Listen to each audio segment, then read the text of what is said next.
2.1 miles from the summit of Washington. Oh. So here we are,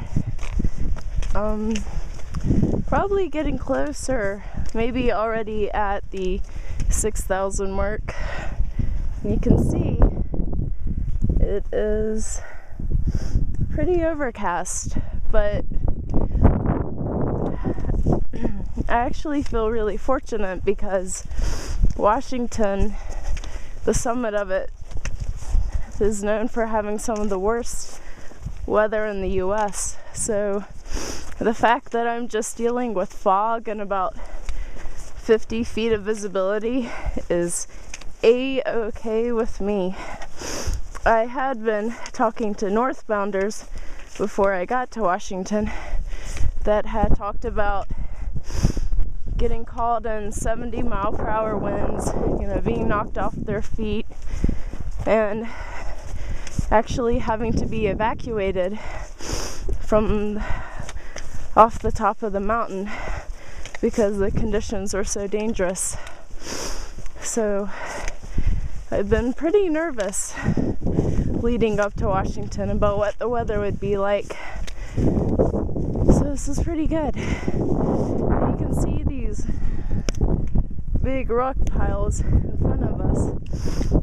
That is rock cairns, I believe that's what they're called. And that actually marks the trail. We are way above tree line, so there are no trees to put the white blazes on. And you can see in this type of fog, and especially when visibility is even less, it would be impossible to see white blazes on the rocks themselves. So the fine folks, the AMC, have built all these rock piles pretty close together to make it possible so that do not get lost going up the mountain. But it's pretty crazy. You probably can't hear it now, but I have for the last 20 minutes off and on been hearing the sound of a train, which is really eerie, especially in all this cloud cover, to go from hearing only wind and seeing no one at all today to hearing a train. And that's one of the ironic things about Mount Washington, is that not only a train, but also a road leads up to the summit.